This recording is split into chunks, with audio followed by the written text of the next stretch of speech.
Seribu koi seribu warna. Sahabat koi apa kabar? Kali ini sahabat koi saya ajak melanjutkan dari obrolan saya terkait kesehatan ikan koi ya sahabat koi. Dan ada yang sempat saya singgung tapi belum saya bahas terkait aplikasi pakan, penggunaan pakan untuk ikan koi seperti apa yang bagus dan intensitasnya harus berapa kali atau mungkin takarannya seberapa. Nah, kali ini saya berada di Tulungagung, tepatnya nanti di mana kita akan tanya ke ownernya yang mungkin sahabat koi sudah tidak asing lagi karena sudah ada 2 video yang saya bahas dan mungkin kalau yang belum nonton boleh nanti linknya ada di kolom deskripsi. Nah, di sini sahabat koi pasti tidak asing dengan merek pakan ini ya sahabat koi. Pasti sering lihat dan mungkin udah menggunakan dan kita akan bahas terkait pakan dan kita yuk langsung kita sapa ownernya. Oke. Selamat siang Ko. Halo, selamat siang. Apa kabar hari ini? Sangat baik sekali. Oke, sehat ya. Nah, ini kita akan melanjutkan video sebelumnya Iya, yang kemarin kita bicara soal kesehatan kesehatan ikan koi iya.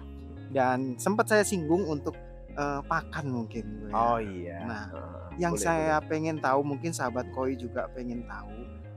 Kemarin kita sebut ada cuaca atau mungkin zona merah, cuaca merah atau apa ya. Iya. Nah, saat kalau kita bicara soal pakan ini, Iya. nah itu seperti apa sih kok untuk penggunaannya?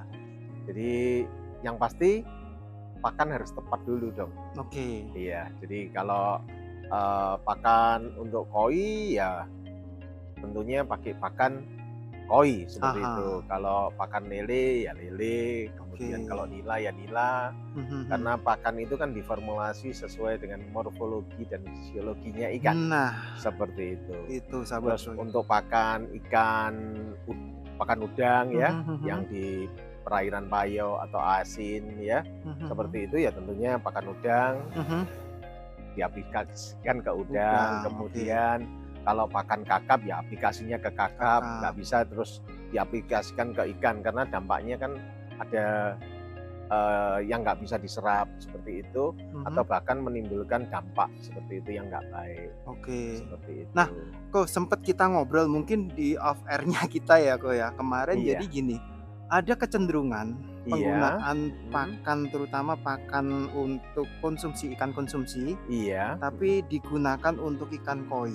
iya. Padahal kalau kita bicara soal koi ini bicara soal estetik mungkin ya kok Oh ya. iya, heeh, betul, Nah, betul. jadi Heeh, dari sisi body, dari sisi warna, dari sisi pattern yang kita nanti raih di sana. mhm, Nah, mhm, ada efek nggak sih kok, terutama saat kecenderungan dikasih pakan waktu kecil untuk mhm. menekan biaya biasanya, Oh gitu. Jadi itu dengan menggunakan pakan ikan konsumsi iya, diaplikasikan ke koi.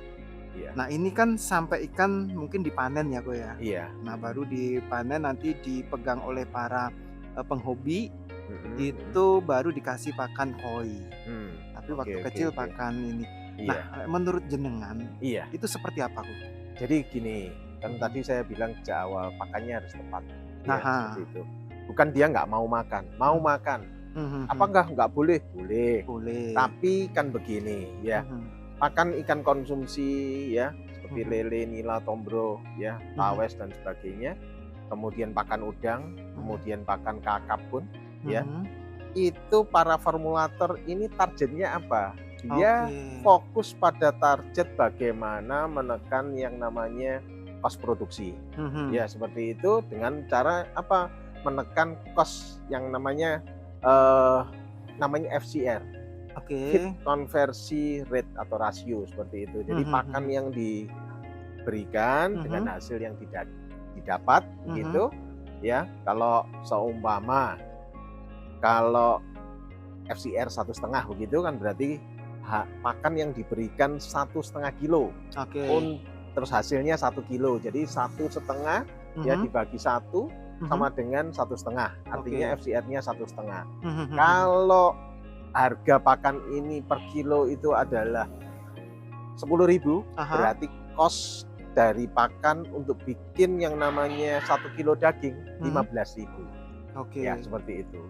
Bagaimana formulator ini membuat formulasi terbaik supaya dia bisa FCR-nya 1.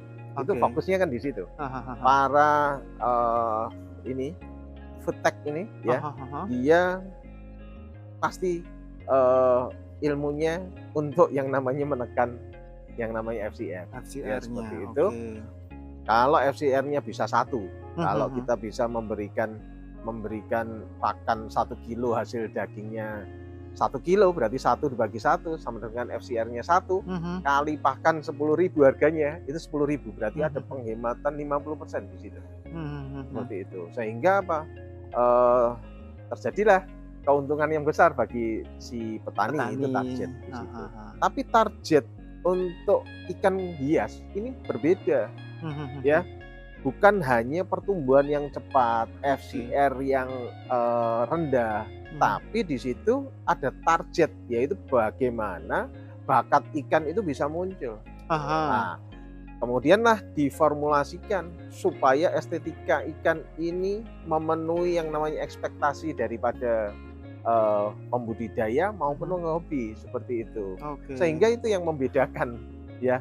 Targetnya kan berbeda. Berbeda ya kok Seperti ya. itu. Haha. Jadi memang ini akan pengaruh juga kok ya nanti waktu. Oh ya pasti. Hahaha. Bahkan gini, koi-koi Jepang ya, Hahaha. bahkan orang pun lah kita Oke. ilustrasi orang. Aha. Orang Jepang Mhm. dulu pendek-pendek, sekarang juga tinggi-tinggi. Hahaha. Nah, itu juga dia mengalami yang namanya kayak semacam mutasi terhadap asupan gizi. Oke. Orang-orang kita juga sama.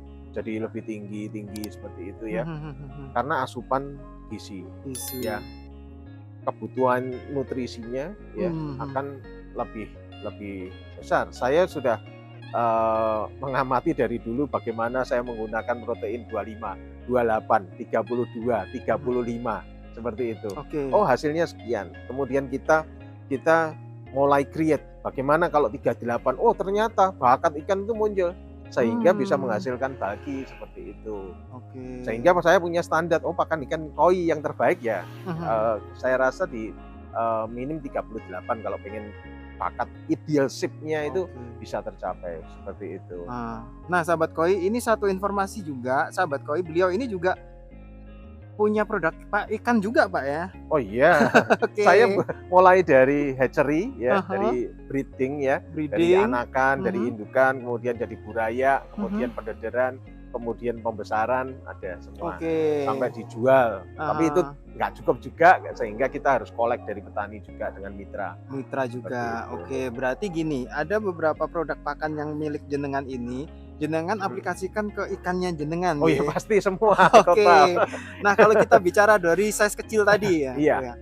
Yang cocok, yang jenengan biasa pakai dengan 38 protein tadi. Jadi gini, kalau ini kita tadi kan saya punya standar pribadi. Oke, yang jenengan gunakan. Saya bilang dengan dasar pengalaman saya.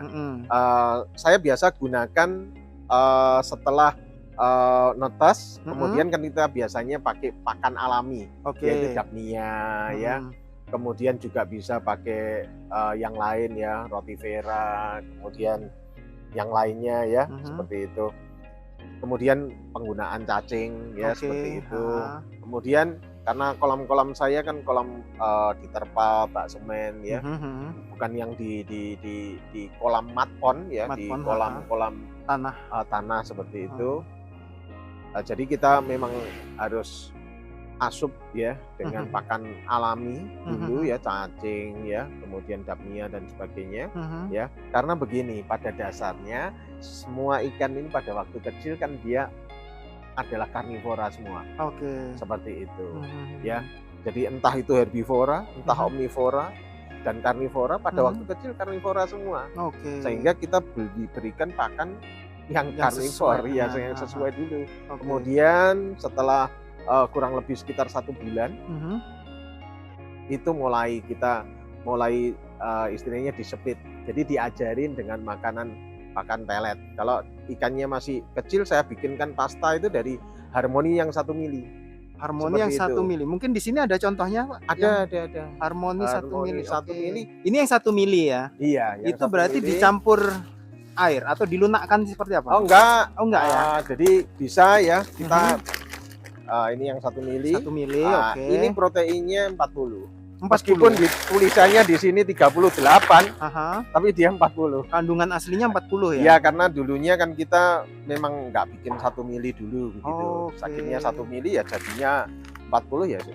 Karena kecukupannya untuk ikan buraya harus dengan lebih kecil protein tinggi supaya dia cepat besar ya kita sesuaikan yang, dengan seperti itu sampai besar sampai kira-kira saya biasanya gunakan kalau koi sampai ukuran 15 cm. 15 cm. 15 cm. Begitu 15 cm ya, sampai ke atas sampai ukuran 25 kita gunakan yang 2 mili. Yang harmoni sama, tapi yang ukurannya lebih besar ya. Iya, 2 mili. Kemudian setelah itu kalau sudah 25 mili ke atas kita sudah pakai yang 5 mili. Kalau sudah mencapai 40 cm saya pakai yang 8 mili. Jadi begini, size itu kan beda-beda. Kenapa ya? Banyak juga pertanyaan. Ada yang 1 mili, 2 mili, 5 mili, 8 mili. Lah, kenapa kalau sudah 40 saya sudah perintahkan ke tim atau anggota itu udah ganti pakan ini kan sudah 40, kamu harus gunakan yang 8 mili.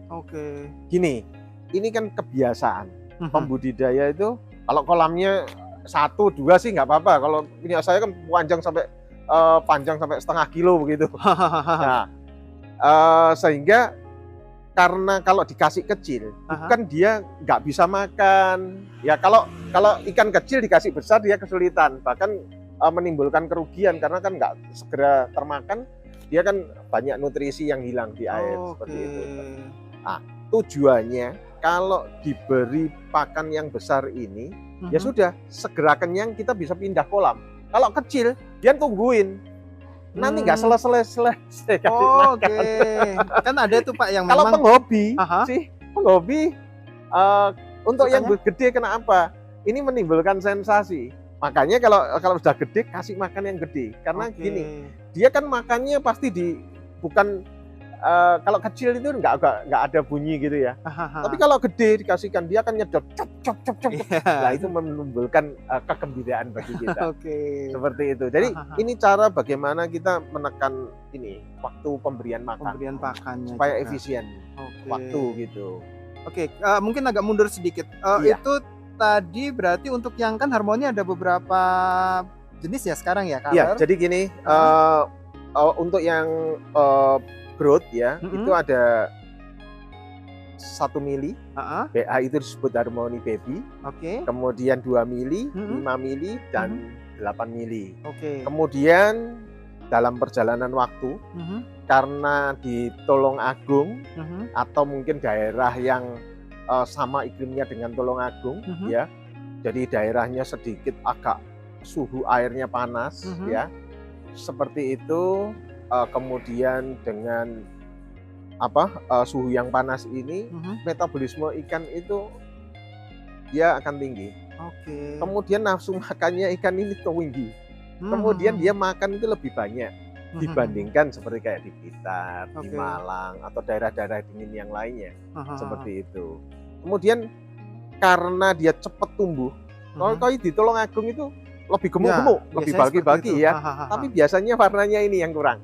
Karena dia pertumbuhan warna nggak seimbang dengan pertumbuhan badannya. Meskipun yang growth juga sudah ada ya, warnanya juga, tapi kurang. Sehingga untuk ngatasi itu, ya, ngatasi permasalahan warna itu, kita buatkan yaitu adalah color booster.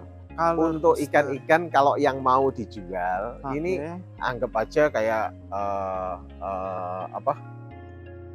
pakan pesolek gitu ya. Ya, untuk yang color booster gitu. Jadi ada di dalam ada astaxanthin, ada wegemnya, ada spirulina, istilahnya kadang disebut dengan enhancer color atau penguat warna seperti itu. Nah, itu untuk ikan-ikan kurang lebih di 25 ke bawah supaya warnanya bisa bagus. Kan kita mau launching sih, mau jual supaya menarik pedagang atau penghobi begitu, ya sudah kita berikan color booster ini. Karena ikannya kecil ya nggak terlalu banyak. Ya, Oke. pewarnanya Aha. ya, supaya cantik seperti Oke, itu. itu biasanya Supaya ada, diberikan waktu terakhir-terakhir atau seperti apa? iya, mungkin 2 bulan sebelum dijual begitu kita Oke. ganti Aha. dari Grow? 1 mili ke Heeh.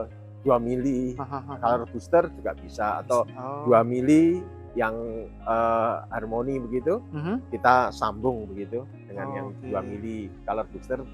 Jadi sudah nanti warnanya bisa Udah bagus. mulai paket Tapi untuk ya. ikan-ikan yang besar Aha. seperti itu, kita ada red mag dengan enhancer color yang Lebih tinggi lagi. Oke. Ya, ini kan pakan untuk membantu pembudidaya ya. Oke, Jadi ini yang seperti itu. oh ini ya, oh ya, Iya, red mag iya, ini ya. iya. Oke, ini sahabat koi ini untuk Iya. coloring lah saya Iya, bilangnya. banyak juga Mhm. red mag dan super bulky ini digunakan di Oscar sih. Kemarin kan Oscar kan sempat booming dan overproduksi, kemudian yang laku kan yang warnanya merah. Merah. Ya, dia bukan beli Oscarnya, jadi beli batiknya yang merah. Seperti itu. Oke, berarti Sehingga ini bisa banyak digunakan di Oscar ya kemarin itu. Oke. Color booster dan super bulky kemarin itu yang paling banyak digunakan di Oscar. Oscar Seperti nih, itu. sahabat koi, jadi ada treatment lah ya, treatment Iya. khusus terutama untuk, jadi gunakanlah pakan koi kalau menurut saya. Oh iya, ya pasti itu karena pasti. endingnya kita pengen koinya juga lebih. Iya pastilah. Kita itu estetika ya mengenai yang namanya ideal body shape, kemudian warna, kemudian satu kesehatan ikan, yaitu masalah kelincan ya, seperti itu. Oke, berarti kalau saya pengen lihat kemasannya yang mana Pak? Kalau untuk yang tadi color mag, yang satunya apa Pak? Color booster ya. Color booster tulisannya. Ada. Oh ini sahabat koi. Jadi kalau cari terutama di Harmoni itu ada ini, kalau untuk colornya ya. Iya, ada logonya di sini. Iya, betul. Kalau beli koi jangan lupa ya, lihat dulu ini KKPRI. Nah, iya, ini adalah SNI untuk dipakan ya. Jadi setiap pastikan ada ini. Ya, uji ya, ini dari kementerian. Ini kalau pengen bijak gitu, takutnya kan ada yang nggak pakai ini, iya, tapi dipasarkan dan itu juga kurang apa Pak ya, kurang memberi ya masalah trust ya. Iya, trust lah terutama. Nah, ini kalau yang di sini ini untuk yang Hiroyuki ya. Hiroyuki. Ya, Hiroyuki ada 3 ya, Blue and Color. Ya. Ini terutama untuk finishing dan sahabat koi yang sudah mulai main warna-warna Pak ya. Oke. Ini ada yang ini sahabat koi. Jadi memang kalau untuk koi ya pastikan dan gunakan pakan koi. Iya, betul. Jadi untuk kita mendapatkan hasil yang memang maksimal saat ikan koinya sudah tumbuh sesuai keinginan kita. Nah itu tadi sahabat koi, jadi yang disampaikan oleh beliau, dan mungkin akan saya bikin video lagi sahabat koi, bagaimana sih cara pemberian pakan agar ikan ini tidak over juga Pak ya. Oh iya. Terutama di kesehatan, karena ikan kalau pakannya terlalu banyak atau seperti apa, nanti itu juga kesehatannya juga akan terpengaruh Pak ya. Intinya sih di airnya. Oke, balik lagi ke air Pak ya. Iya, nanti. Oke, nah jadi kalau di kolam filter itu ya harus mumpuni ya, karena kalau diberi pakan banyak, waste-nya itu ya, kotoran ikannya ya harus ada yang ngolah kan gitu. Oke. Jadi harus diseimbangkan. Oke. Iya. Nah itu nanti akan saya bikin video sendiri sahabat koi, terutama nanti saya mau tanya satu-satu, misal dari color itu harus seperti apa treatmentnya. Terus untuk ini yang grow ya Pak ya? Iya, yang grow 43% ya proteinnya. Ini bagi orang-orang yang biasanya memelihara ikan ya, yang ada warnanya ya, seperti kohaku, sanke, soa, asagi, susui, yang ada warnanya seperti itu ya. Ya targetnya sih ini pelan-pelan ya. Jadi warna ikan bisa bagus, ideal body shape-nya tercapai seperti itu. Ya di samping itu ya pasti ada masalah genetika, ini ya penting juga. Nah makanya kalau di treatment dari kecil ya, genetika ini jadi penting ya, seperti itu. Dan treatment selama Ya, pembesaran. terus kemudian pemeliharaan, perawatan seperti itu ya penting sekali. Terus kemudian pakan. Seperti itu ada 3 ya. Genetika, pakan, kemudian perawatan. Oke. Nah, itu satu paket itu. Oke, itu sahabat koi. Yuk, nanti kita akan bikin satu lagi. Satu lagi Pak ya. Boleh. Nanti kita ingin tahu seperti apa sih treatmentnya kalau untuk penggunaan pakan-pakan ini. Oke sahabat koi, terima kasih udah nonton video kita kali ini. Jangan lupa untuk like, subscribe, dan nyalakan tombol loncengnya. Pakan Koi Harmoni dan Hiroyuki, produk dalam negeri, kualitasnya tinggi. Koi sehat, seksi,